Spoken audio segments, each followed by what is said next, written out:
অন্ধ হয়েও কারো কাছে হাত না পেতে গরুর সাহায্যে চলাফেরা করছেন কাজেম আলী নামের এক ব্যক্তি। গরুকে খাওয়ানো থেকে শুরু করে গোসল, লালন পালন সবকিছুই করেন নিজের হাতে। সুস্থ মানুষের যেখানে চলতে সমস্যা হয় সেখানে তার এমন চলাফেরায় অবাক স্থানীয়রা। দিনাজপুরের নবাবগঞ্জ উপজেলার শিবরামপুর গ্রামের মৃত আব্দুল খোকার ছেলে কাজেম আলী ছোটবেলায় চোখে দেখতে পেলেও যুবক বয়সে হারান চোখের আলো। বহু চিকিৎসার পরেও তার চোখ ভালো হয়নি, কিন্তু এতে দমে যাননি তিনি। নিজের মতো করে বেঁচে থাকার লড়াই করে যাচ্ছেন। কারো উপর নির্ভর না করে পেশা হিসেবে বেছে নিয়েছেন গরু লালন পালন। সেই গরুই তার জীবনের সঙ্গী হয়ে উঠেছে। গরুর মাধ্যমেই করেন চলাফেরা। গরুকে মাঠে চড়ানো, গোসল করানো, খাওয়ানো সব করেন নিজের হাতে। চোখে দেখতে না পেলেও গরুই তাকে মাঠে নিয়ে যায়, আবার খাওয়া শেষে বাড়ি ফিরে নিয়ে আসে। তার একটা গরু আছে, সেই গরুর পিছনে হাত দিলে সে কাদো পানিতে ওই গরুই ওনাকে কিন্তু ওই সঙ্গী সাথীর মতো নিয়ে বেড়ায়।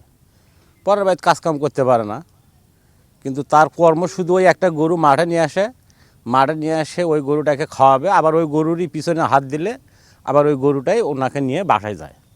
ইনার কাজই শুধু এই একটাই কাজ।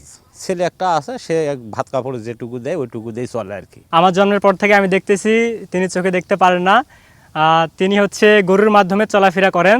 যখন যে গরু তার কাছে আসে সেই গরু তার পোষ মেনে যায়। তিনি গরুর মাধ্যমে মাঠে আসেন, আবার গরুর মাধ্যমে বাসায় যান। গরুর সমস্ত কাজ তিনি করেন, যেমন গরুকে গোসল করানো, গরুকে খাওয়ানো, আবার গরুকে অসুস্থ হলে গরুর সেবা যত্ন তিনি নিজ হাতে করেন। আগে ভালো ছিল, আগে চোখ ভালো ছিল, দেখতে পারতো, সব কিছু কাজই করতো। তারপর থেকে একটু চোখের সমস্যা হইতো, একটু আবঝাব দেখতো এক চোখ দিয়ে, আর এক চোখ দিয়ে দেখতে পাইতো। তারপর ঢাকায় চিকিৎসা করার পর, অপারেশন করার পর আর দুই চোখই একেবারে অন্ধ, আর কিছু দেখতে পায় না। অন্যের দেওয়া গরু লালন পালন করেই কোনো রকমে চলছে কাজেম আলীর সংসার। তবে নিজের একটি গরু থাকলে জীবনটা অনেক সহজ হতো বলে আক্ষেপ তার।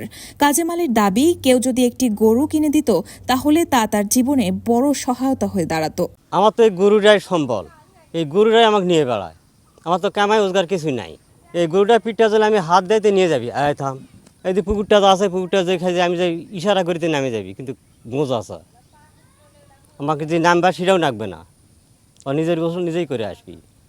এই গরুটা আমি কিন্তু আদি নিছি বা এটা আমার নিজস্ব গরু নয়, এটা অন্য মানুষের।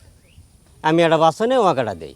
ইতোমধ্যেই কাজেম আলীকে প্রতিবন্ধী ভাতার আওতায় আনা হয়েছে। পাশাপাশি সমাজসেবার অধীনে অন্য যে সকল সুবিধা রয়েছে সেগুলো তাকে দেওয়া হবে বলে জানান উপজেলা সমাজসেবা কর্মকর্তা শুভ্র প্রকাশ চক্রবর্তী। আমরা তার ব্যাপারে খোঁজখবর নিয়েছি ইতিমধ্যে, এবং সে ব্যক্তিটি আমাদের প্রতিবন্ধী ভাতার আওতায় রয়েছে।